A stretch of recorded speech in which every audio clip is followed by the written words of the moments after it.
Suisse Télévision, toujours au chevet d'actualité, madame, messieurs. Bonjour, bonsoir, bienvenue à cette émission d'analyse. En tout cas, la seule chose que je peux vous demander, madame, messieurs, abonnez-vous massivement pour ne rien rater comme activité prochaine et n'oubliez pas aussi la cloche de notification. Nous sommes là pour vous donner des informations réelles et puis vérifiables. Vous savez ce qui s'est passé hier à Bukavu, une explosion à Bukavu lors d'un meeting du M23, bien sûr, voulais-je dire, il y a un 23, et puis AFC de Corneille Nangaa, il y a eu une explosion. On a enregistré plus ou moins 11 morts et puis quelques blessés lors de ces meetings. En tout cas, vous allez avoir le détail, les explications exactes dans cette émission. Nous allons vous proposer des images. Également, nous parlerons du message adressé à la nation par l'opposant congolais Martin Fayulu qui a dit et qui a appelé les autorités congolaises de se mettre autour d'une table pour trouver la paix en République démocratique du Congo. Si, madame, messieurs, en tout cas, nous sommes là. La mobilisation contre la balkanisation de la République démocratique du Congo, l'opposant congolais Martin Fayulu a exhorté Corneille Nangaa, le président de la rébellion AFC, a déposé les armes en faveur de la paix en République démocratique du Congo. C'était leur message adressé à la nation hier jeudi 27 février 2025. Suivez. Il est temps de sauver notre nation du spectre d'effondrement. J'exhorte Corneille Nangaa à déposer les armes, à faire prévaloir l'intérêt supérieur de la nation, en pensant à l'intégrité de notre territoire national et surtout à reconnaître les droits inaliénables à la vie de ses frères et sœurs. Voilà, merci. Je crois que vous avez suivi, très favorable à la démarche menée par les évêques de la SENCO et ECC. Le président Martin Fayulu invite le président Félix Tshisekedi à mesurer l'ampleur du désastre qui accable le pays et à soutenir l'initiative des évêques SENCO et ECC. En tout cas, là, nous avons beaucoup à dire. Enfin, et il invite aussi le président Félix Tshisekedi ainsi que Joseph Kabila à œuvrer pour la paix. Alors, suivez en image. J'en appelle à Joseph Kabila afin qu'il se remémore tout ce que le Congo lui a donné et qu'il s'engage résolument en faveur de la paix.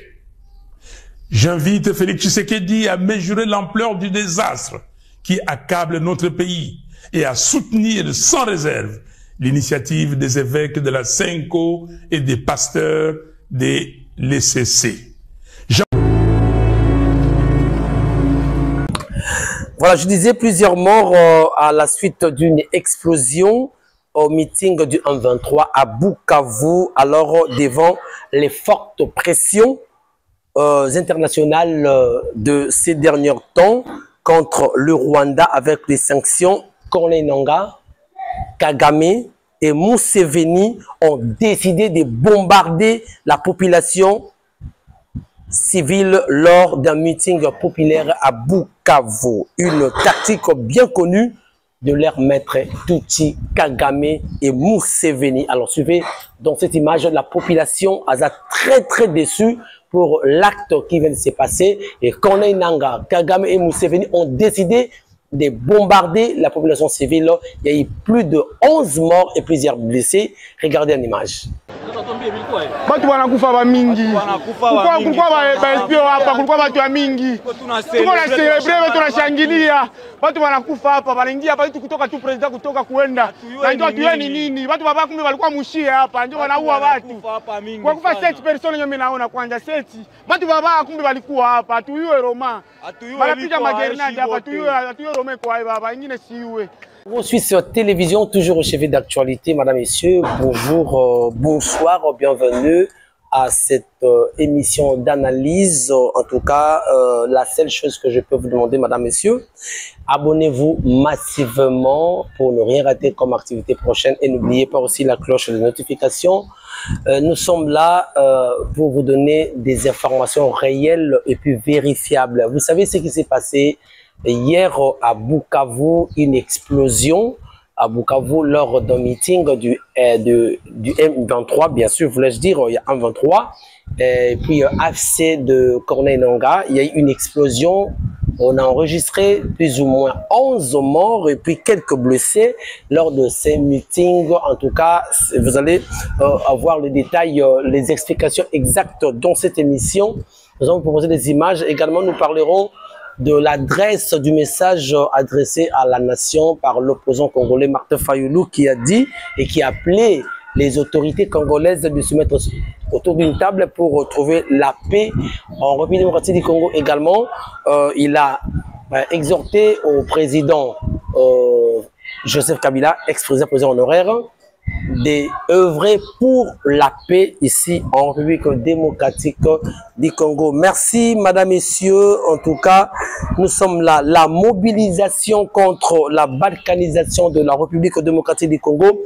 L'opposant congolais Martin Fayulu a exhorté Corneille Nangaa, le président de la rébellion AFC, a déposé les armes en faveur de la paix en République démocratique du Congo. C'était lors d'un message adressé à la nation hier jeudi 27 février 2025. Suivez. Voilà, merci. Je crois que vous avez suivi, très favorable à la démarche menée par les évêques de la SENCO et ECC. Le président Martin Fayulu invite le président Félix Tshisekedi à mesurer l'ampleur du désastre qui accable le pays et à soutenir l'initiative des évêques SENCO et ECC. En tout cas, là, nous avons beaucoup à dire. Enfin, et il invite aussi le président Félix Tshisekedi ainsi que Joseph Kabila à œuvrer pour la paix. Alors, suivez en image cet reportage. Suivez. Merci. Voilà, je disais plusieurs morts à la suite d'une explosion au meeting du M23 à Bukavu, alors devant les fortes pressions internationales de ces derniers temps contre le Rwanda avec les sanctions. Corneille Nangaa, Kagame et Museveni ont décidé de bombarder la population civile lors d'un meeting populaire à Bukavu. Une tactique bien connue de leur maître Tutsi, Kagame et Museveni. Alors suivez dans cette image, la population a très déçue pour l'acte qui vient de se passer. Et Corneille Nangaa, Kagame et Museveni ont décidé de bombarder la population civile. Il y a eu plus de 11 morts et plusieurs blessés. Regardez en image.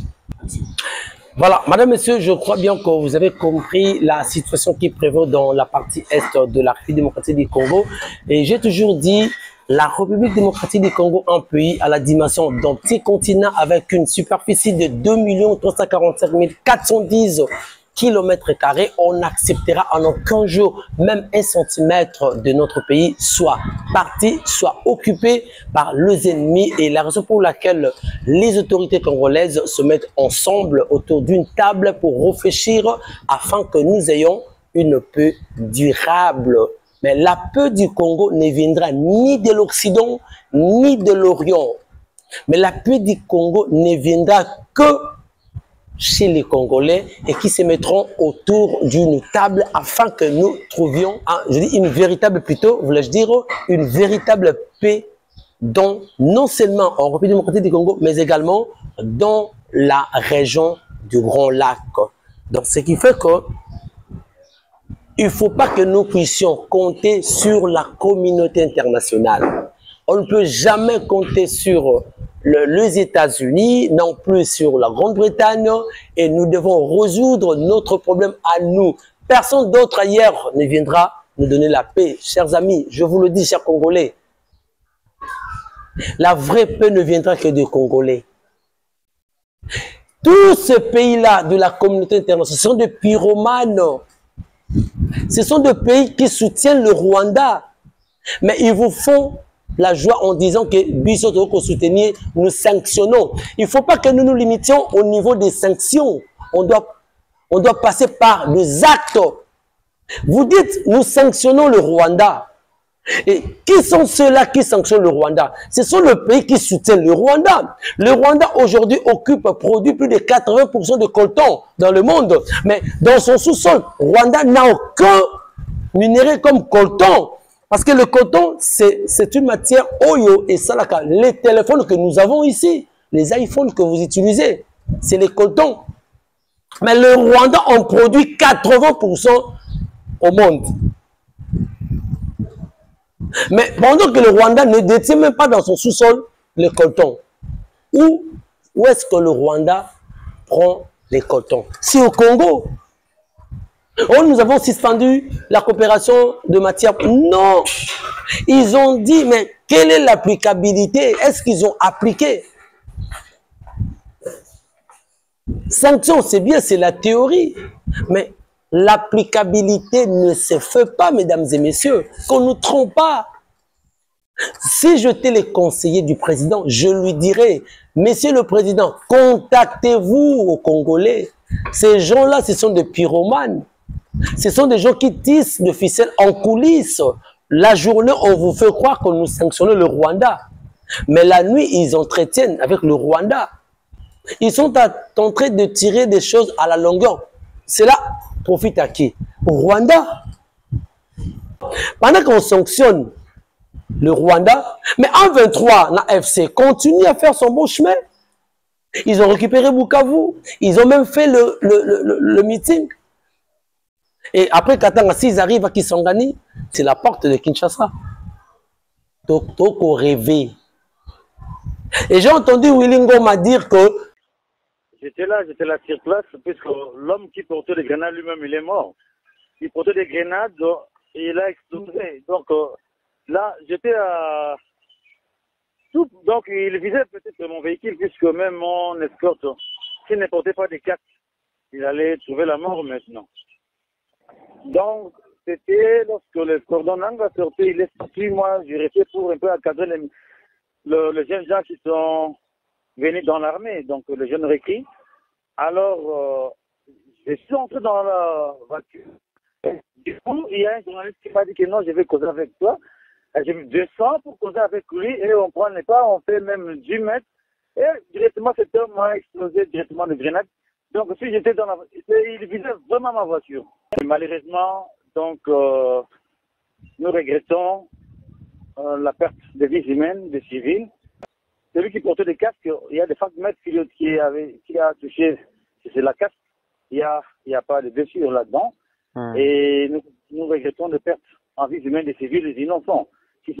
De là, c'est l'attaque par le régime de Kinshasa. Mais cher Willy Ngoma, vous accusez le régime de Kinshasa, mais qui occupe Bukavu, la capitale du Sud Kivu? Qui occupe? C'est pas le M23 et AFC? Mais comment vous pouvez jeter de pierre? C'est le gouvernement qui fait ça. Qui vous dit ça? Mboa Sumboa. Mboa à Sumboa. Et pour votre information, vous qui me suivez, si vous avez vu du plein, que ce soit dans le stade Yagoma au Bomonakam, que ce soit dans la place de l'indépendance que vous avez vu hier à Bukavu, c'est parce qu'on a forcé la population de ce coin. C'était ça, on a toutes les informations. Tout cela, Bomoni Baye Wana dans le stade. Non, c'était pas au stade, c'était à la place de l'indépendance à Bukavu. C'est-à-dire, le 1-23, le militaire était venu, chaque maison, vous devez partir,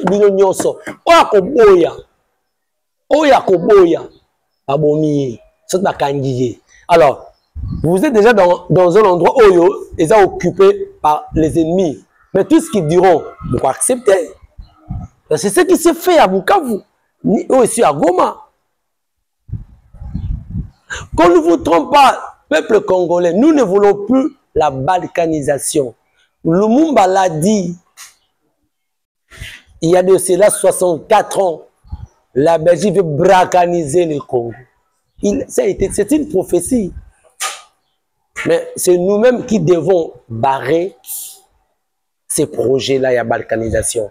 Mais pour barrer la route, na projet, nous devons être unis. Nous devons être unis et nous devons confesser. Il faut cohésion à la sincère. Il faut être sincère. Et tous ceux-là qui soutiennent Nanga, soi-disant c'est l'armée de révolution. Mais est-ce que Nanga c'est un exemple pour nous? Nanga était le président de la centrale électorale ici. C'est Nanga qui nous a fait savoir que c'est Félix qui a gagné en 2018. C'est Nanga. Et quand vous dites que Félix est un monstre que vous avez fabriqué et vous êtes en mesure de le détruire. Mais non, Nanga, vous n'êtes pas un exemple, vous n'êtes pas un modèle pour nous. Qu'est-ce que vous revendiquez exactement dans votre combat, Nanga? Dites-nous un peu. Qu'est-ce que vous revendiquez exactement? Mais mettez ça en tête. Bakopéraka, basaka li kopanando kité. Bah Rwandais, les Tutsis, les Imatuti là, ce ne sont pas des gens. Donc, c'est cette structure, il y a Afdel qui a fait 6 mois de marche jusqu'à Kinshasa. Le contexte n'est plus le même. Il n'y a pas le même contexte. À cette époque-là, il y a Mouzé et les Ngandou. Pour Bayati Kinshasa, c'est très différent. Alors, les Nanga, aujourd'hui, qui font croire à la communauté internationale qu'ils sont les peuples derrière. C'est faux. C'est faux. Ba peuple ce sont le peuple oyo bazali dicté. Bazali traumatisé ba armes pour baya et pour baza besoin de image. C'est la guerre médiatique oyo ko sala malelo yo. Et vous verrez par exemple il y a des soldats ils font des vidéos en train de dire que Bisso, to salibo, soi-disant FRDC. Non, chers amis, méfiez-vous à toutes les vidéos que vous voyez sur la toile. L'ennemi est en train de faire ce qu'on appelle la guérilla, la guerre d'embuscade. On vous fait une vidéo en vous faisant croire que Tokangi, par exemple, est telle localité. En réalité, la chose n'est pas encore faite. Mais c'est pour vous créer la psychose. Et quand vous créez la psychose, vous qui êtes sur le terrain, on vous dit que Banda le Kouei. Et vous, on a réseaux sociaux. Et vous, les soldats, vous qui êtes à Bandal, vous directement, vous déposez vos Kimi. Donc, on gagner terrain. C'est comme ça que l'ennemi travaille. Il y a un passe comme on a Christian Bosembe, na Patrick Mouyaya. Vous voulez vos Kataki Twitter, mais c'était une erreur. L'ennemi utilise ce canal pour véhiculer, mais ça n'a pas le coup, ça va faire que nous est belé, pour traumatiser, pour créer psychose de la population. Et vous tirez l'ennemi un grand espace à Évreux, vous tirez Nabino. Et Bokangi congolais pour véhiculer le message. Heureusement, vous fongolais. Donc, voilà, madame, messieurs, c'est très, très, très regrettable pour Nabaï Congomani. J'étais venu juste vous parler de la situation où il est na Bukavu. Qu'on ne vous trompe pas, le FARDC baza pour rien dans tout ça. Donc, vous retenir. La chose où la situation est à Bukavu, chers amis, le FARDC n'y sont pour rien. Pour rien. Et ça entre bango na bango. Dombois sumbois. Et ça montre que Eze Eloka Kimoyibi. Donc, soyons tous derrière les FARDC.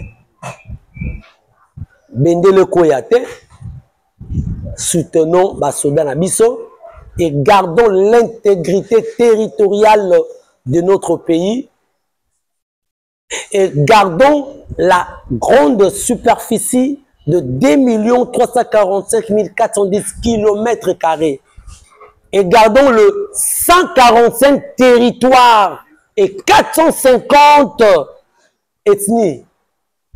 Et nous en avons besoin. On ne voulait même pas perdre une seule ethnie. Voilà, merci beaucoup. Voilà la situation néerlandaise qui s'est présentée actuellement dans l'Est de la République démocratique du Congo. Merci à tous ceux-là qui nous ont suivis à travers le monde. Abonnez-vous, n'oubliez pas la cloche de notification pour ne rien rater comme activité prochaine sur votre chaîne. C'était pour le compte d'analyse politique. Alors, retrouvez-moi prochainement dans un autre numéro. Ciao.